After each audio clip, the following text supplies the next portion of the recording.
The University of Oregon is located in Eugene, a city of 80,000 people, situated in the lush Willamette River Valley, midway between Cascade Mountains and the Pacific Ocean. Touchdown! Stewart! Yeah, I got your speed right here. Hey, ball corner 10, outside 5. Are you kidding me? I'm really proud of where this team's at. We got a lot of work to do. What's the deal, Duck family? I am Kenjon alongside Jay Stu, and we want to welcome you to another episode of the Ducks of a Feather podcast. Listen, we got another special guest in the house, okay? Today we are flocking, and we are flocking with no one other than my boy Marvin McNutt, fresh out of Iowa, played together in Carolina, got some time with him, one of the best dudes that I've had the privilege and luxury of coming and crossing paths with some solid human beings, okay? Marv, tell us why you got that earring in your ear. Is that an Iowa thing? It is not an Iowa thing. I got a little cuter as I got older. Okay. So that's the first thing. But it is that, you know what I mean? You know how we do it. And I feel like, you know, we already coming at this Iowa thing. I knew when I saw both of y'all. Oh, Put your dukes up, baby. It's time to fight. Oh, fighting Irish like that? oh man. Yeah, man. Oh, man, it's great to have you on, man. Like I said, me and Marv played together in Carolina, all of us. Yeah, all of us. All of us. I came in the same year. Yeah. Yeah. What was your thoughts when you first met Kenjon, Marv? Man, when I first met Kenyon, I thought he fast as hell, first off. And got good hair going. And we compete at everything. Like every time I would see him, I would always be something that I would need to compete with him on and be like I'm beating you in something. So, but really biggest thing, honestly, what I learned from really like coming into Carolina, I remember that time was like, man, this group of guys wants to actually do something and get better. I tell people all the time, because, you know, I'm coaching high school football now. So, you know, we talked, I was like, the biggest change I saw was a group of guys that decided to have a meeting that said, hey, we got to change this group. And from there on, I think we were 1-3 at the time. I had just got traded or at least picked up from you all from Carolina from Miami. And then we didn't lose a game again until really playoffs. Playoffs, yeah. Playoffs. Yeah. 49ers came in there and just mollywopped us. Yeah, they whooped us. It was get back because we went out there and beat them earlier in the year. Yeah, it was. It was. So, honestly, to be honest with you, I even blame Coach Pro. He didn't play me because Smitty was supposed to be hurt. He was kind of hurt, not injured. Yeah, because it was his hamstring, right? Yeah. So Smitty didn't get to play, and then so we had to go basically all four receivers, and they was gassed. Yeah. During that game, but it's part of it. Love it, man. That's just the way it goes, right? Yeah, politics be politic. Always. Do they ever? I think we all can speak to the political game that take place, but that's a whole nother podcast. That's a whole nother podcast. That's a different one. But man, let's jump into this. Yes. Iowa Hawkeyes, you know, hosting our Oregon Ducks this weekend, and tell me a little bit about this Iowa program. So first off, what you're gonna know about this Iowa program, man, is you guys know we built on improvement, development. It's a developmental program. A lot of times you're gonna see. I gotta stop you for a second. You said you built on improvement. That ain't a good start. That ain't a good start. Hey man, improvement is all. No, but you gotta understand what I'm getting with. You gotta understand what I'm getting with. Let man tell us about his program. Right? Let me tell us about his program. Let me teach you something though, right, Kenyon? So a lot of y'all right there, like you. What star did you come in at? 2, 3, maybe. Okay. So you came in as a 2-3 star. So most of us that come in at Iowa, like, you know, are 2-3 stars, right? But you guys at Oregon sometimes get the 4 or 5 stars due to the fact that you guys are Oregon. I mean, shoot, everybody knows Oregon's program because of the jerseys and how extravagant that starts with. First off, that's the start, plus the program's prestige that you guys have had in certain years, right? So we have that same prestige, I would say, but I would say we're also built from making sure we are developing the program of 2- and 3-star type athletes that by the time they're seniors, right, they're pro athletes, right? You look at a lot of really most Big Ten teams, I think we're up there tied for 3rd or 2nd with most NFL players in Coach Ferentz's tenure since he's been there. So when you think about like what we got, I mean, the DNs that we always put into the lead, the corners, as Cooper DeJean, as you guys know, the tight ends are starting to build with Hawkinson, Fant, and then the two others are what was the Laporta. Yeah, Laporta's balling Yeah. out. And then a couple other guys. And then now, so defensively we're putting in, you got guys like Jack Campbell that's come through. So solid program. Coach Norm Parker, that was my D coordinator. Phil Parker is the new D coordinator now because he was my DB's coach. Has these guys playing. They're top, I believe they're top 2 in the nation right now as the defense. Yes. As well as, all 3 phases of the game. We have the most dynamic returner in the game in Caden Weegan, as he is just dangerous, and I call him Little Timmy D, Little Timmy Dwight. And so wet jet, boy. Yes, that boy be gone. Wet jet. Boy, get out of there. Yeah. So I actually had to play against his little brother first game of the year, and he torched us and killed us, and he wasn't very little either, so he'd probably going to Iowa, is what I'm assuming. You said you played against his little brother, and he wasn't that little? No, little brother played D tackle, linebacker, receiver, and running back, and he stood about 6'3", 215, 220 pounds. No, you're not little. That's little big bro. That's little big bro. That's little big bro. Little big bro. Hey, Charles Godfrey went to Iowa too, right? Yes, sir. CG, okay. Colin Cole. So we had a group of them on there. So actually, when I came in as a freshman, CG was my starting corner as he was a cover 2 corner, and I used to have to go against him every day. And if he and Bradley Fletcher got mad, you didn't want to play scout team receiver no more. What would they be mad about? Well, I would torch them. First off, I'm a receiver. Say it then. Say it with your chest. Charles Godfrey got toast. He was up there getting roasted. So, and it was mad because I was a quarterback. So I remember I came in at QB. Yeah, came out at QB. So when they were put me in scout team receiver sometimes because we didn't have any receivers, I would come in and go on a fade ball and they'd get mad, or I'd do something. Next thing you know, I'm getting headbutted by CG or Bradley Fletcher the next play. It was straight helmet, straight to my head, because they had to redo the play. You know how it go. Hey, we got to redo a play. Now you got to feel it. How much of an advantage do you have as a quarterback, transferring over to receiver? Because there's been countless times that I've been around guys that have been quarterbacks, and then all of a sudden now they're playing receiver. I would tell you, Stu, that for me, that was the easiest, biggest advantage I had when I started playing in the games, was because I literally knew exactly what holes were about to open up and where my quarterback was looking. The other thing is right before the play, I'm lining up saying, okay, boom, safety down. Okay, I know what's about to happen here. Or, hey, if he's lined up on me right now, please. And if safety's not over top of me, I'm coming up on top right now, and it's time to go get it. I know the read. So that's why sometimes in the game, if you watch me at Iowa, I would come and basically curse guys out on the sideline when they're hey, I know this read. Throw me the ball. Throw it. Right? I'm QB 2. I'm QB 2. You QB 1. But I'm QB 2. For real. And seeing the field of play from a quarterback's perspective at the wideout position has to be one heck of a leg up on the defense. Now, the worst part, though, guys, I went from doing 5-step drops to run 50 yards, come back, run 50 yards, come back, run 30 yards, come back. And I remember my first couple of days, that first 2 routes would always look good.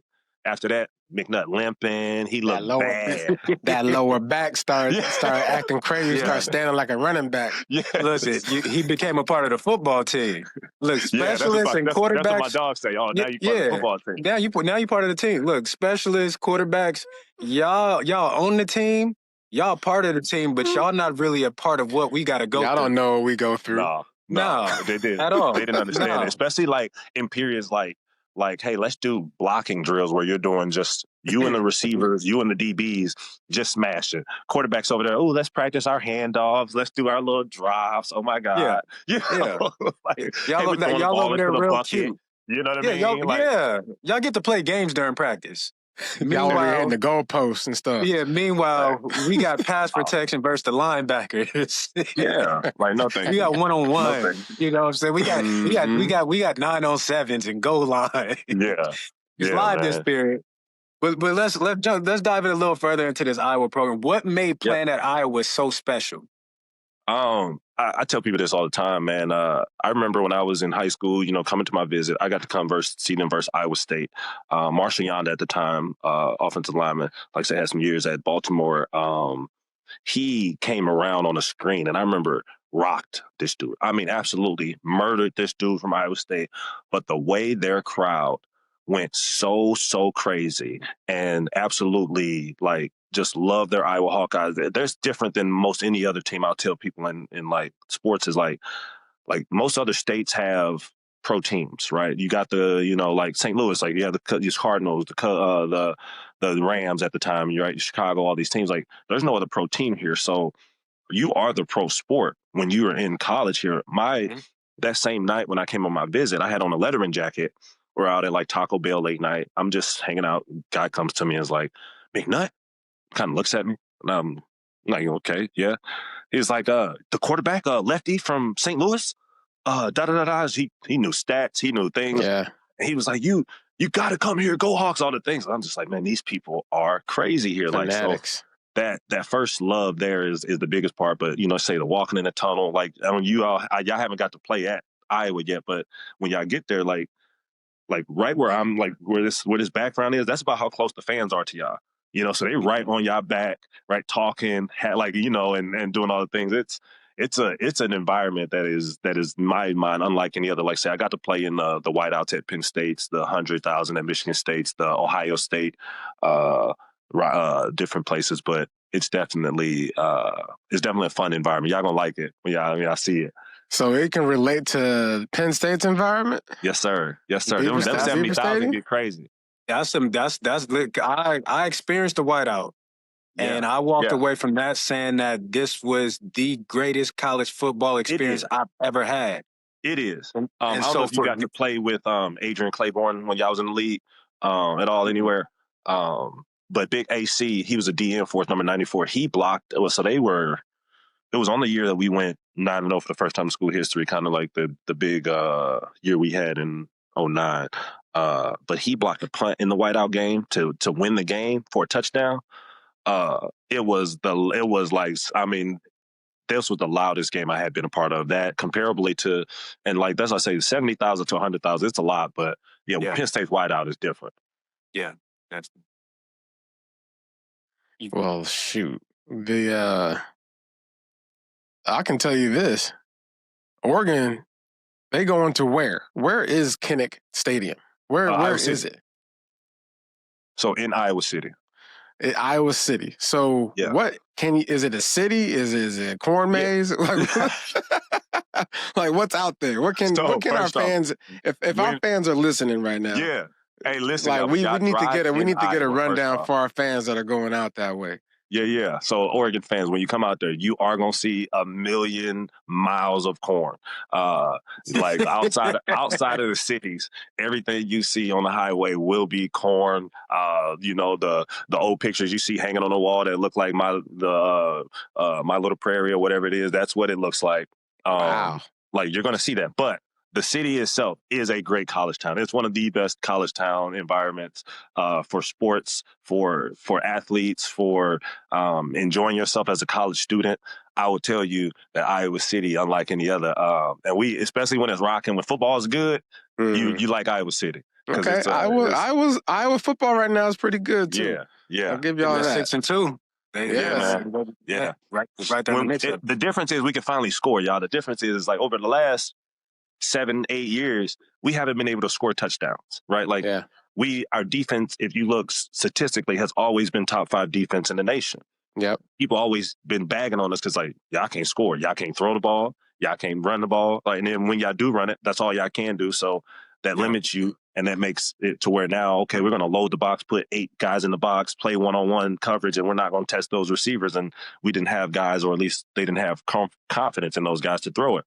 That's in my mind, the difference this year is they will at least show you they will try, as well as they have guys that will make plays and a quarterback that just kind of has that, like, and we kind of said this about our quarterback back in the day, Rick Stanzi. He'd be like, man, he kind of has that it factor where sometimes in the games he may get, like, you guys may be down in the fourth quarter. Like we threw 5 picks versus Indiana in the first half in the game and still knew we were going to come back and have a chance to win that game being down 21 points in the fourth. You know, and it's like That's that's crazy. the type of energy you have. And I feel like right now with this QB. Yeah, so you're saying the QB is the difference maker for Iowa as far as the ability to score points and move the chains and whatnot.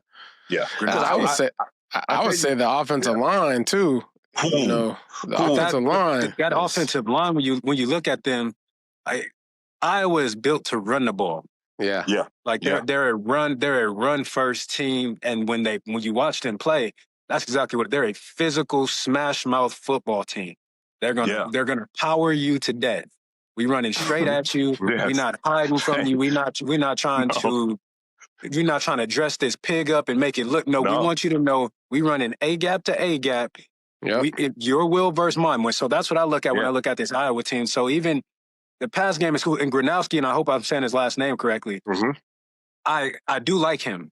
And I think he's an upgrade from what they've had in the years. But when you look at this team is run dominant. This team is built for physicality. This is one of the most disciplined teams in probably all of college football. Oh, absolutely. Yeah. And I'll tell you that this offensive line group has been seasoned. So, and I'll tell other people, like I obviously do reports on them all year, so I know a lot about each one of these guys. But I know that we missed out on a big recruit. What's the kid down in Alabama right now? Left tackle. Don't get me to start lying, boy. I don't know. What's his name? He was number one recruit in the nation a few years ago at left tackle. And anyway, he switched from Iowa, went back to Alabama, came back to Iowa when the kind of coaching change went, and then now he still stayed at Alabama. Anyway, Caden Proctor? They lost out. They lost out. Say it again. Caden Proctor? Caden Proctor. So Proctor was supposed to be an Iowa commit. He was committed to Iowa. That, if you think about it, would have been in this group of offensive line too. So a lot of time they lose like offensive linemen, like based on age from because Tristan Wirfs, he also was a three-year starter here. So after his Tristan went there. so like literally, like honestly, Iowa's team has always been a pro-ready team. We just been missing the offensive key. Whenever we have a good offensive, just flow it at all, it's like, oh my God, they're a 10-win team. Duh. Yeah. That's because our defense is always top 5. Like, it's like we're built just like the Alabamas without offensive juggernauts. That's really where we missing it. So as far as like the playmakers on that offense, outside of the quarterback and the running game, obviously that includes the running back, what do you see in these receivers that can be a potential problem for our Oregon secondary? To be honest with you, first off, one of the kids, they've gotten some good transfers. One of the kids, Jacob Gill, came from Northwestern. He made plays prior to being here. So they got kids that are game ready. Another kid, Seth Anderson, he came from the MAC. Their other new kid, I forget his last name, but he's been playing pretty good. But my mind, what they're gonna, when they take the next step too, is when their receiving core wins one-on-one battles. Right? I feel like we put them in situations that show us like, hey, we'll try. But you're right, guys. In my mind, if we don't show that we're two-dimensional, that's where we stop. That's where this train tracks stops, right? Because they have guys. They have a QB that can, he's been better, but our first half of the season, he's capable. Yeah, he's been very but he hasn't made mistakes that kill us. All right, fellas, I see it. Then I would say that we can.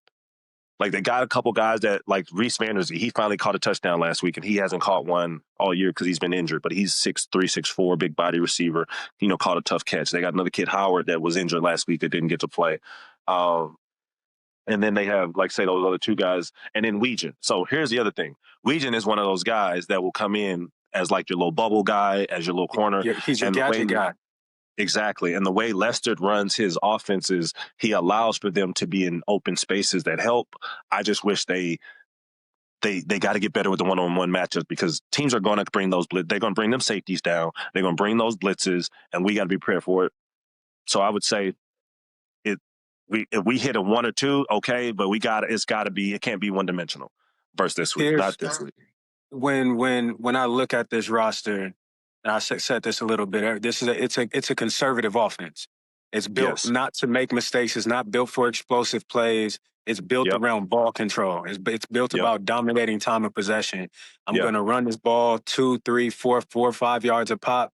continue to move the change, keep my defense fresh, and keep your offense off the field. Yep. And you brought up Weejan, Jet, okay, because the boy's flying. That's his nickname. I caught a glimpse of him probably maybe like 3 or 4 weeks ago. It was when his first punt return for a touchdown. I said, wait a minute. Who is he? Who is he? Another gear. And then I actually got the opportunity to watch them play last week. I said, okay, no, these dudes have some guys. And so Weejan is actually my X factor that Oregon needs to pay attention to in this game. And I believe that he needs to be incorporated more in this Iowa offense more than what he is. You use him at the punt return spot, but in all reality, he might be the most explosive player on this roster from the offensive side of the ball. I think so. You're What right. you basically saying, Kenjon, is this is going to be a fist fight in the phone booth, right? But you don't get lulled to sleep just thinking that you're just going to, especially when you're going on a travel, right? Yeah. You pack what's necessary, right? So don't just pack things necessary for a fist fight. You have to make sure you have your eyes on guys that are making their case, right? This is a developmental team, right? Guys are gonna find their way throughout the season, get better, and all those types of things. And this is where I think Iowa is dangerous. Yeah, because they are. They're defensively, they gonna be able to put up a fight. They're gonna be able to shut you down if we're not careful, right? Absolutely. So I look at this and go back and say, okay, if I'm looking at this game, this in my mind looks a lot like how Iowa, Indiana set up, right? So Indiana's offense right now, I believe, is number 3 in the nation. I just looked it up and was like, okay, they had like 500 yards of total offense, and they're playing pretty good defense too. But I looked at it and was like, okay, but like versus everybody else, they probably are averaging about 600 yards of offense. Versus Iowa, they average total about 300. So I'm like, the biggest thing Iowa has to do is slow Oregon down and make them play their pace of game. If we play an Oregon style, that's not Iowa style. And that's why it's so important for Iowa to never get down. And I'll tell you this is always my thought process. If Iowa ever gets down in the game, especially by more than a touchdown or two, like by 10 points, it's hard for us to come back late in games due to the fact that our passing game isn't as developed as we need it to be. But if we play with the lead, nobody ever wants us to have a lead because our offensive line will drain you and we will get to our spots and you're going to get tired of seeing 300-pound bodies on top of linebackers. 1,000 cuts. I'm with that. When I look at Iowa's defense, and I don't, his last name, a little bit tricky. Max Lelowin, is that it? Is Max, yeah.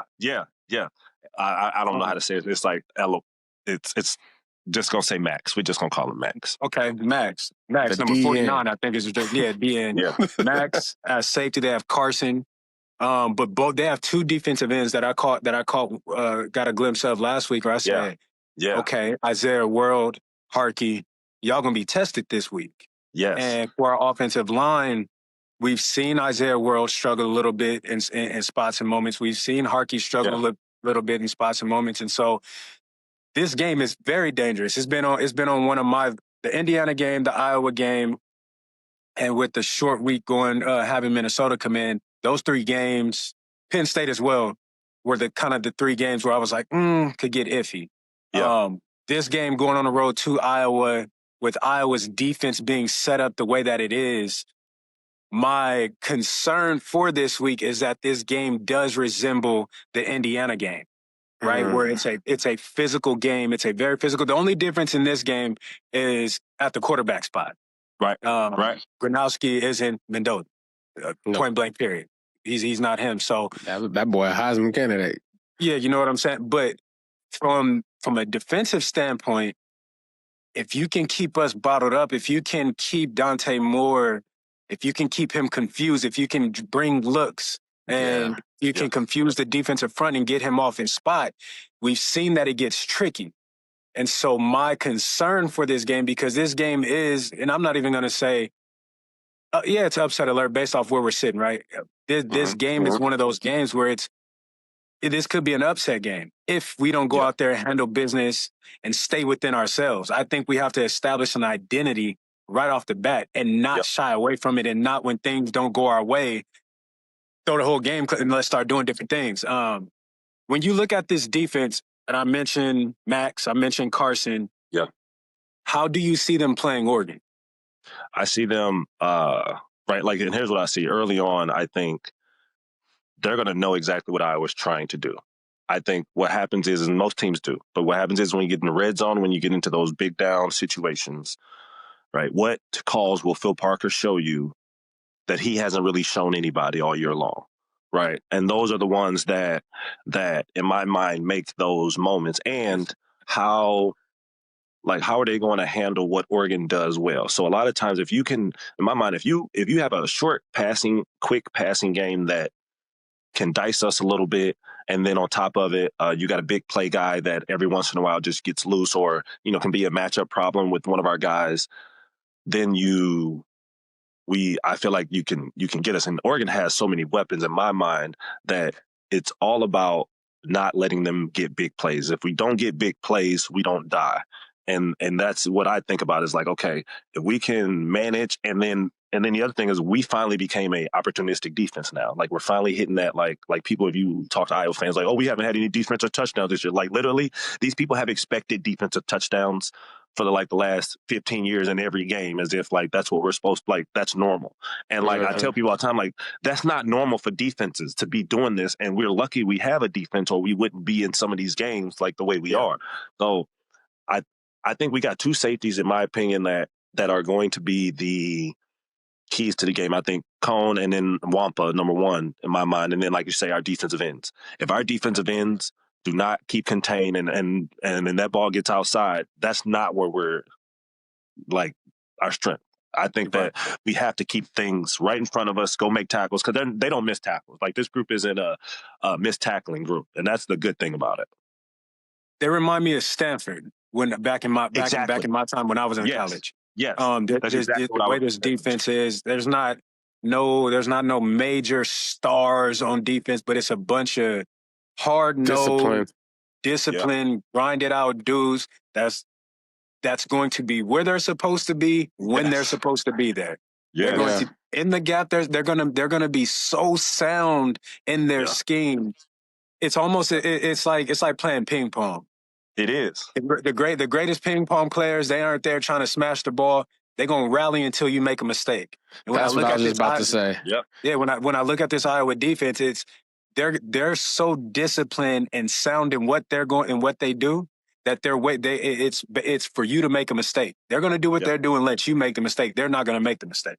Yep. Yeah, well said. We know what we got to do, though, right? We have to make sure that we wager something here. You already know I was waiting on it. I was waiting. Cut the crap. Listen, but wait, before we get into I gotta have Iowa send me a mascot hat or something.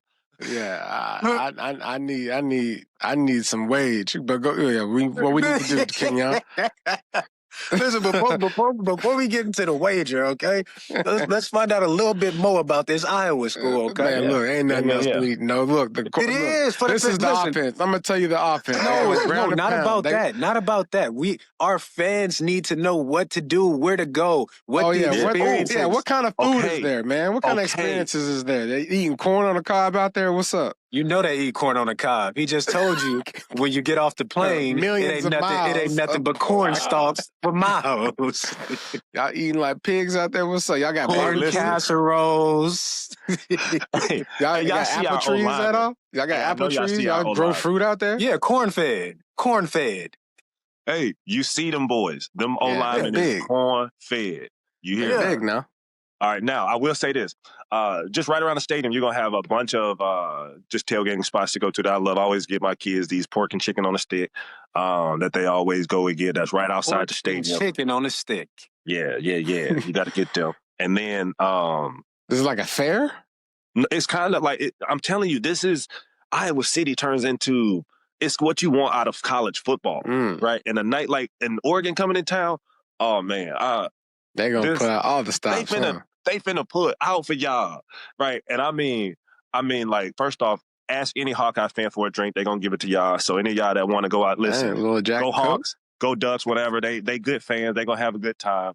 But you go downtown to any of the food spots. I tell you, go to Formosa, Iowa City, get you some sushi. I They got still sushi in Iowa. Sushi in Iowa. This Ain't Iowa landlocked? It's landlocked. We got to ship it all in. Hey, ship it all in. I struggle with landlocked cities. I know. See, that's because y'all West Coast dudes, man. Y'all be always like, man, ain't no water around. How y'all get y'all fish? Man, that thing got to come off a boat onto an 18-wheeler. That thing flopping on that damn plate. I need to know you just got. I need to know you just got this out the water yourself. Oh man. No, it's all types of They got food, tilapia plants out there. Yes. Hey, we gonna figure it out. Hey, they're gonna figure out how to grow it. Oh man. But it's a good time, man. You go to the shot trailer, but in the parking lot right outside the stadium be a bunch of Hawks fans. I'm telling you, man, Hawk fans are the friendliest fans ever too. Like you guys won't have Oriole fans. Like it won't be no issues. We don't want friendly. We don't want friendly. Friendly friends don't make a good environment. It makes for a great environment. Hey, because here's the other thing. I don't know if y'all noticed. If y'all ever played in Iowa, y'all locker room is pink. Did y'all know that? I never played there. So the Iowa locker room for visiting teams is pink. We want y'all to be calm, relax, have a good time, so we can punch y'all in the mouth. Hey, look. Hey, listen to me. I like that game plan. I like it. I like Come it up in there and just think this stuff don't stink. But guess what? Oregon, you hear it. They're trying to set y'all up, trying to lull you to sleep. That's what I said. It's a fist fight in a phone booth. Remember that part, right? Yeah. But when you start experiencing we went to Green Bay. My first time going to Green Bay, playing there, the fans were exactly how you were talking. Nice. They were like, man, great job. You guys ran all over us. And like just, D'Angelo had like 3 touchdown game. They're like, man, D'Angelo, you're the man. Wearing the cheese heads on the head. But good fans, because they're just football fans. And it goes to what you were saying. There's nothing else there that they cheer for besides their team. Yeah. And so that's all. That's a cool experience. Yeah. But I'm gonna tell you this: if you are a young man, young woman, and you're looking for a college to go to, millions of miles of cornfields, it don't address it. We definitely I would say this too: if you're a college student, it was top 5 ranked college town for a lot of years. So we have a good time in them corn days. The cornfields be booked, huh? I'm not doing this. There's really no corn here, y'all. Hey, for y'all, really, it's not corn inside the town, y'all. That's just like the farmers that are outside. But yeah. So the town is surrounded by corn. Most of the towns, So the whole within the state maze. is surrounded by corn. Like it's like you got farmers everywhere. But Okay. Well, let's jump back into the football aspect a little. Well, we kind of already touched about this. During your time when you played there, what were some defining characteristics of an Iowa player? Man, first off, you knew each of us based on the way we walked. First off, because Coach Doyle don't play with his weight room and his posture and how we did things. And all of us had a Coach Doyle story, but I'll say it's the talk that we all kind of had the same talk in interviews too. We're here to improve. We're here to, develop and all the things. It's like they teach us that talk of an Iowa player a little bit, but then I would just say, man, hard nosed, ready to work. We understand. Shut up and go to work. Right? You come in as a freshman. We don't need to hear your mouth. We want to see how you work. And we want you to know that this group that you're coming into is a brotherhood. Right? One of the things I say is from a lot of different places where guys went to school, I don't know if their brotherhood was as strong as the way we had ours. Some places, like I feel like you guys in Oregon have a really good bond with a lot of your guys, to be honest. And you understand that with good teams, just like kind of with our Panther team. I feel like you understand good teams versus bad teams in the NFL, and it starts with how you guys are and the camaraderie you have, and that's something that Coach Ferentz and really Iowa Hawkeyes have built for years here is the older generation of guys that we all have the same stories, man. We all kind of go through the same things. And it's a fun group to be a part of, man. And to like say, we love our Hawkeyes, and we hated the days of working out and 5 a.m. workouts and the running when we get in trouble type of days. But you love it back when you look at it. Yeah. Yeah. Hindsight. So you was a whatchamacallit? You came from St. Louis? Yes, sir. St. Louis as a QB. I always try to talk to my athletes, even in my school now, because I coach basketball and then some things. So I always tell them I'm the best athlete in the state. We talked about Jarris Bird at one point, didn't we? Who? Jarris Bird. I feel like I know that name. So Jarris Bird from St. Louis, and he was a high school quarterback that won state multiple times. I can't think of the school right now that he went to, but he ended up playing defensive back for Oregon, part of the D-Boys, the originator, and all-pro safety in the league. Yeah. But I saw that you were from St. Louis. Just wondered if that rang a bell. Hazelwood Central. Yeah, Marv, talk to me a little bit about the in-stadium experience. So are there any traditions, any rituals? Yeah. Are there any chants that you guys have that you got do you have that transition between that third and fourth quarter that gets y'all going? Talk to us a little bit about that. And I'm going to tell you, I'm going to bring you through the whole thing, man. First off, when you walk in the stadium, and just like everybody has their intro thing, you're going to hear that Back in Black come on. And anytime I hear Back in Black in every high school stadium, anywhere, I get chills because as soon as Back in Black come on, you know we coming out. Right. So guys walk in, they start showing us coming out of the tunnel. And at that point, right, we lock in arms, right? We a lock arm group. Now, they come out a little bit, I'm going to say this, they come out a little bit more calm than we used to be. I couldn't handle my emotions, right? Once we start jogging out, I got to explode and we all got to run out. Like they all like. No emotional maturity. Yeah. Yes.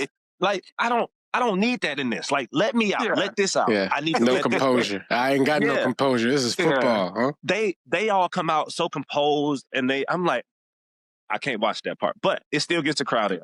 So, hey, it's a crazy game. Like say on defense, they're always gonna get crazy. The best tradition in college football ever created after the first quarter is going to be the wave. For me, the wave is even deeper just because before the wave, we all used to go up to Children's Hospital. And, as we know, the connections you make with kids in different moments of your life when you're an athlete. Again, I was this kid's favorite player. He had every one of my jerseys. His muscles, body wouldn't grow. I developed a relationship with his family. He ended up passing. His family still reaches out and talks to me about the things that we had and like just him and how much he loved me, et cetera. So like it's those types of relationships with the Children's Hospital that make that tradition even more impactful and just hold on to your heart. So every time we do the first quarter wave, that's the best thing. And then just you hear the IOWA that you'll get from different sections of W. You know what I mean? It's going to be crazy. They're going to go around about 50 times in that stadium. The defensive chants, and just the fourth quarter energy that's going to get there if this game is what I think it will be, is a close, hard-fought, fun football game. Both teams, you guys will understand, like, this is what college football is about. The stuff we dreamt about as kids, wanting to put yourself in that environment and say, like, if I make a play on this third down, that roar that you hear, those are the things that people love about college football, and you're going to get it on Saturday in that environment. What do you think this game, like, what will a win for Iowa do for this game? Going forward as far as the trajectory for the rest of the season, recruiting, all of it? In my mind, I think this is probably one of the biggest game that Iowa's had in this stadium in a really, really long time. About as impactful as when when we were playing during those times when you had like Ohio State that we had to play in the Rose Bowl. Like this is Rose Bowl in my mind feeling, because you beat an Oregon who everybody knows right now is playing the best football out of probably 5 teams in the nation over the last 5 years, period, or 10 years, 15, whatever you want to call it, really. Like their name's always in the hat to say, hey, they're one of the top teams, right? And if you can beat a top program like Oregon in a situation where you guys were at 6-2 or 5-2, I forget where we are now, and like beat them, we should be getting talks now to say, hey, are they a college playoff team? Because they only lost to Indiana, who they almost beat, And then now the Iowa State one kind of sucks because they kind of keep losing to some people right now. But it again just feeds into, well, that was an early Iowa team that didn't really have their offense that they can talk to and argue with people and say they are there because defensively they match up. Special teams wise, they match up. If they can score points, they're winning. So if we can do that, I think it's huge. And then, like you talked about for recruiting, finally gets us some of those names that say, hey, I want to play quarterback or wide receiver here and possibly take this team to the next level. Mm-hmm. We've talked about this on here before, and I've talked to a bunch of different guys about this. It's about young guys or guys coming in that want to be a part of legacy versus guys that want to create legacy. Ooh. Like it's very those are two different mindsets, two different mentalities of a guy that wants to be, okay, this legacy is already set. It's already in stone. I can go down the legacy line into the 60s and 50s. And I know what this legacy is versus a guy that comes in and says, you know what? I want to go somewhere where there is really no legacy and I want to be the start of it. And so to your point, that is, and even Oregon, right, as rich as its history is, like Oregon is a place where you can come and build legacy because we are still a team in search of that first national championship. Yeah. So even though we have the history of players and names and Nike, the legacy is still being built. You're still searching for it. You're still searching for it. Exactly. You're still trying to solidify it. Yeah. So when you say that, that's exactly what I heard of bringing guys in that want to create rather than be a part. Those are two different things. Yeah. I can own the business and you can come work up under me and be a part of my business, but yet I'm still the owner. It's two different dynamics. So it is. Yeah. Do you think that's a dying breed, Kenyon, or you think that's a growing breed? As far as the kids that are willing to go create a legacy. I think that's something. It's rare. It's hard to find. Yeah, because I would tell you. Yeah, go ahead, King. I was just going to say, I think it might be coming back with the NIL era because kids are seeing that they could possibly get paid in another place. Like, for instance, I could stay home and maybe stay at Salute or Mizzou because they going to pay me now.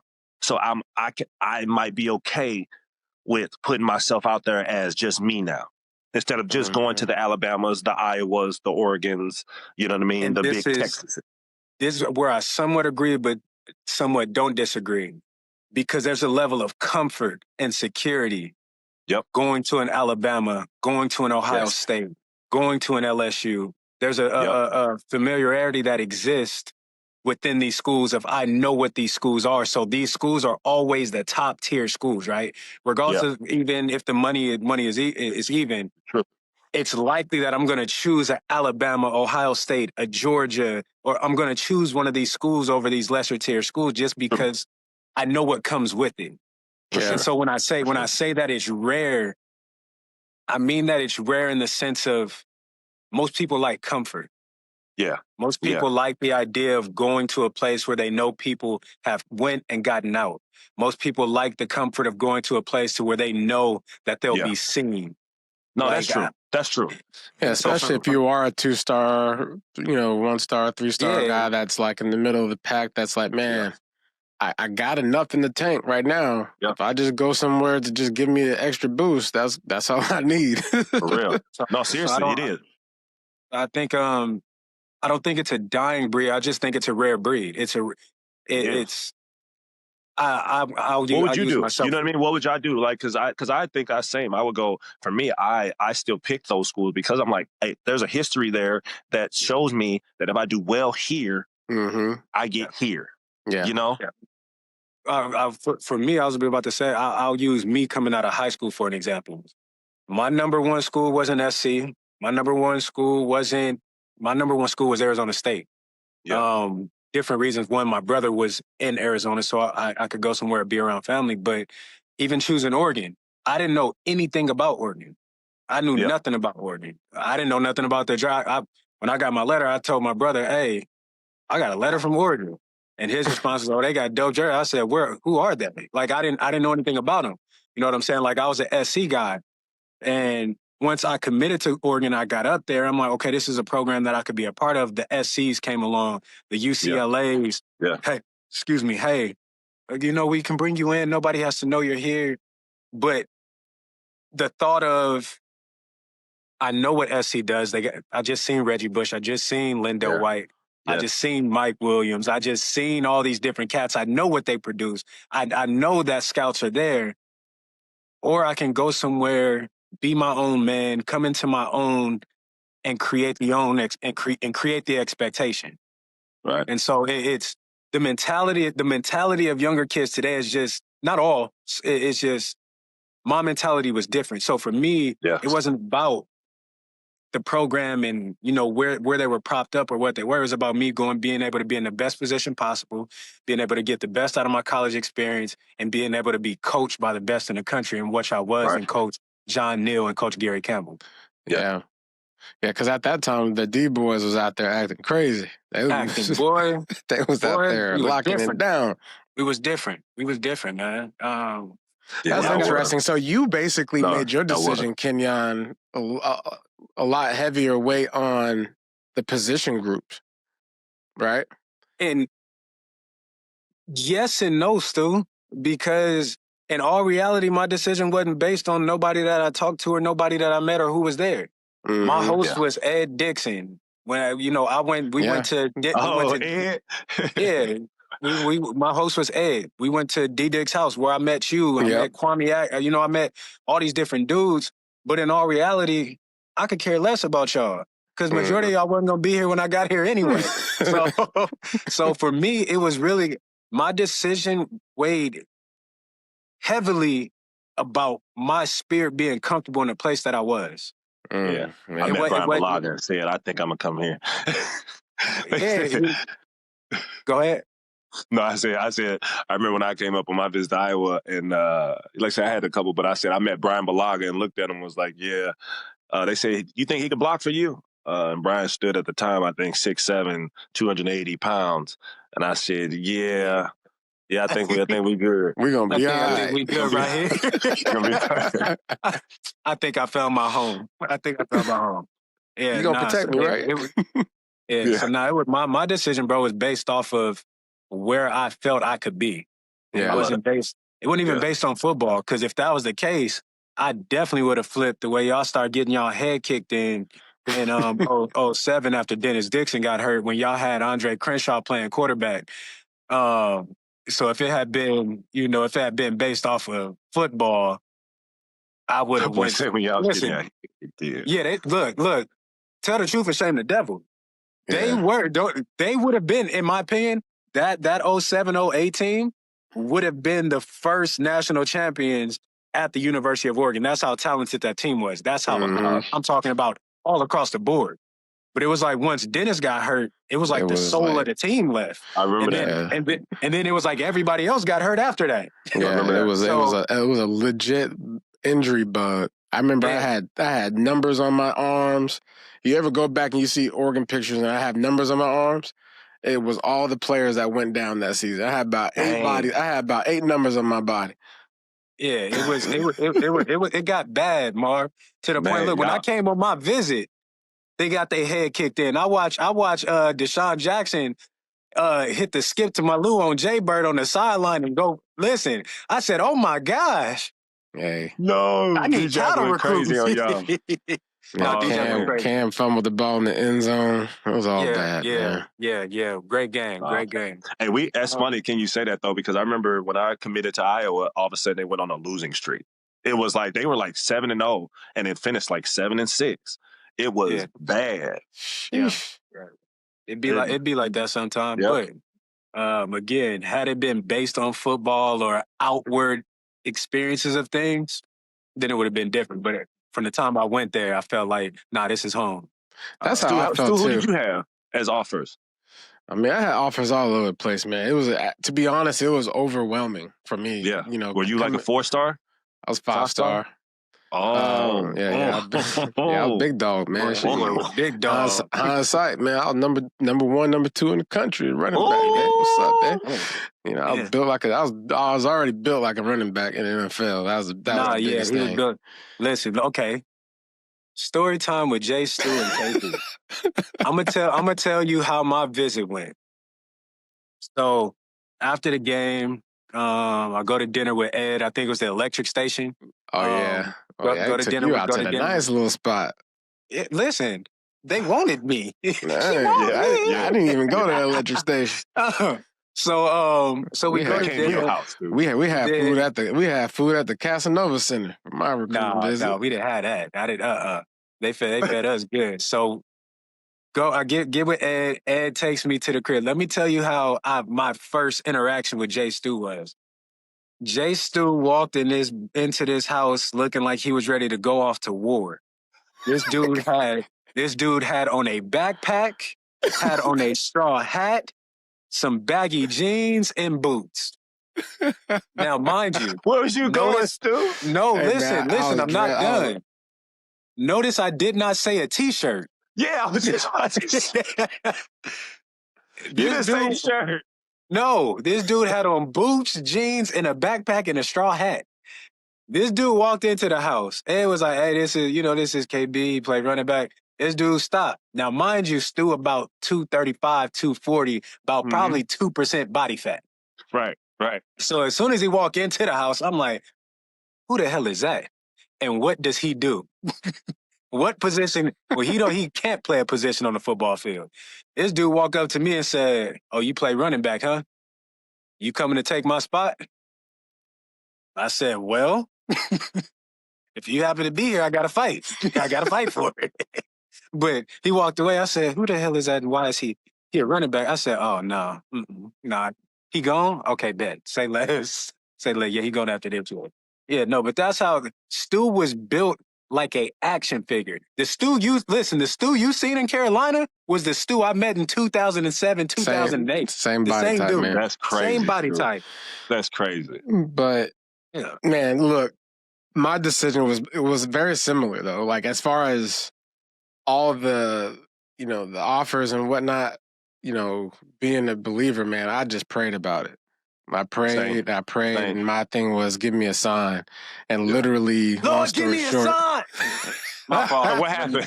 What was your sign? Long story short, there was a sign, right? I went on my visit. I'm driving on I-5, Interstate 5, back up to Washington.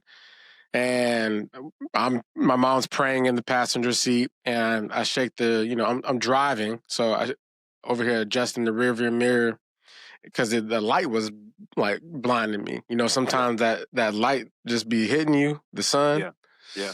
So I adjusted it. When I adjusted it, lo and behold, there's a cross in the sky sitting on top of a hill, leaving Eugene. And that cross is still there to this day. It's covered up a little bit more by a lot of shrub and bushes and whatnot. But that was my sign. And so my alignment through prayer is really what, got me to Oregon, man. No, I love that. Yeah. I love that. I love that. Yeah, so it's crazy how everything works out, right? Like, it is. We all did it. I mean, I know I prayed about it and asked God many times, man, hey, tell me what you want me to do. All right, you don't know what you want in this journey. Especially when things get so overcrowded, distractions but we had no distractions as far as, the comparison to what these kids have these days. No, today is crazy. Like I didn't have a phone. Like I didn't have none of that, right? Like the recruiting service were, backing up our answer machine at home. And so nowadays, man, they have to figure out, how do I not get swayed by the internet? How do I not get swayed by social media? People in my DMs. You got fans going into these players' DMs trying to convince them to, go to this school. I'm an owner at this car salesman at this car lot, or I'm an owner at this restaurant. And if you come here, we'll give you this. And like, there's all kind of stuff that goes on, right? I couldn't imagine, boy. So just stay prayed up. Stay prayed up out there, kids. That's all you can do. Yeah. But look, Marv, we gonna get you up out of here. Stu, if you got another question, I got one more question for you for sure. Yeah, go ahead. What lessons from Iowa carried over into your life after ball? So, like for me, when I played at Oregon up under Chip, we had the mantra, the slogan, WTD, win the day. And so what that was, it didn't just encompass football practice, football meetings, and the game of football. It was like, no, winning the day from the time you wake up. Waking up, making your bed, getting your morning right. Everything. It was Everything. being on time, going to class. It encompassed everything. And so that's something that I still keep with me today. And when I wake up, all right, how are we going to win today? Is there anything like that was taught at Iowa that kept you? Oh, man, y'all, first off, I'm a coach now, head coach, so I throw out first and foremost, congratulations. We didn't even talk about that, but I'm going to do your intro. Yeah, go ahead. Yeah. But so like with my guys, man, I didn't come into this like, easy organization. Like these kids, you got to change the culture. And I take a lot from my receivers coach. So my receivers coach came from Michigan before he came to Iowa. And he had like Braylon Edwards, Mario Manningham, Steve Bresson, Jason Avant. Manningham was that dog. Yes, dude. Yes, you know what I mean? So this is who he came into Iowa, and he would tell me about. So I got all their tape and would just be watching it. But he used to tell me all the time, he'd say two things. Well, Braylon Edwards, he's like, he never lost. He said everything he did, he never lost with. So he would wake up, sprints, workouts, cleans, vertical, ladders, stretching, always like everything he was always doing it. So that was the first thing I started doing that made me want to get there. But he used to always say to me, he said, do what you have to do now so you can do what you want to do later. Mm-hmm. And I just love that. And I always give to my guys is like, hey, if you do what you're supposed to do now, today, in the moment, in the grind, do it. And then the other thing is like Coach Ferentz always talks about is embrace the grind, man. Like love it and understand it, because like, you know, we look back and all be like, oh man, I wish I could still go out and do X, Y, Z. And it's like, you can embrace loving, improving yourself every single day in the little moments. How good can you be at the end of what you're doing? So man, those things, those are my big ones, but that I always take, especially from my Iowa days. Do what you have to do now so you can do what you want to do later. Yeah. Yes, sir. That's big, man. Yeah. That's dope. Like the procrastinators out there need to take that to heart. Yeah. Yes. Because we all got that procrastination in us. But that's for sure. Yeah. You got anything, Stu? Man, look. I don't, but I do have this. What we waging? That boy been waiting. He been waiting. Yeah. What are we waging, man? Do I gotta show? I want y'all to come up to y'all next podcast with some Hawkeye outfits on. I think y'all some Hawkeye overalls. I got some overalls. Yeah. No, he said Hawkeye overalls. Hawkeye, black and gold. Oh, black and gold. Don't worry, I'll send them to you. Okay. I'll send them to you once we beat y'all. Oh, damn. That's crazy. Right. Okay. Well, we gotta figure something out here. Okay, don't worry about it. You said you the head man, right? Bet. Yes, sir. Yes, sir. So with that being said, after y'all lose on Saturday, I understand you got to represent your high school, but I'm going to need you to have on a Oregon cap underneath that headset while you calling plays for the entire game. Ooh, the entire game. And you have to explain it to everybody. Okay. Luckily, we done with our season. Oh. So I ain't got you caught me in a good opportunity. Don't worry about it. I'm gonna hold y'all because I was gonna say, yeah, let's do it, and then not have a game. Well, don't worry about it, Marv. I'm a quick thinker. Stu, don't do that. Don't get the complimenting. I'm quick on my feet. I'm a quick thinker. And don't worry about it. With that being said, when we beat you guys come Saturday, right? We'll get you out of hat. We'll get y'all some Oregon gear. I need you to learn our alma mater. I need Oregon. I need you to learn our song. Yeah. And I need you to make a bit. No, don't stop me. I'm still in the kitchen cooking. The meal ain't done yet. Yeah. I need you to learn. I need you to learn our fight song, record our fight song, and publicly put that, not a story, make it a reel on your page. On Instagram and tag us. The Iowa Hawkeyes and the Oregon University. Yes. Yeah. Oh, real. And tag the NCAA. Hey, first off, hey, if this is the thing, we doing this together now. Y'all got the same thing. Y'all got to do. We in this together, man. Yeah. Ain't so, no fair weather and I need here. Big Ten Network tagged. Yeah, I need all of them. We need all the things tagged necessary that we tell you to tag. I'm gonna write it out for y'all too. Don't worry about it. We need to, we'll do the same. Tag so Nike, Phil Knight. Yeah, I'm down. I got y'all. And actually change our profile pic to Mark Gronowski. That's what I want y'all to do too. Damn. I'm cool with that. Don't worry about it. I'm all right. Yeah. We can do that. I'm not confident. I'm not worried about it. Right. All right. I'll even change my screensaver to Iowa. Okay? Right Be now, it's looking got at 'em my all beautiful day. daughter on there. I'll Yep. change to Iowa. All right.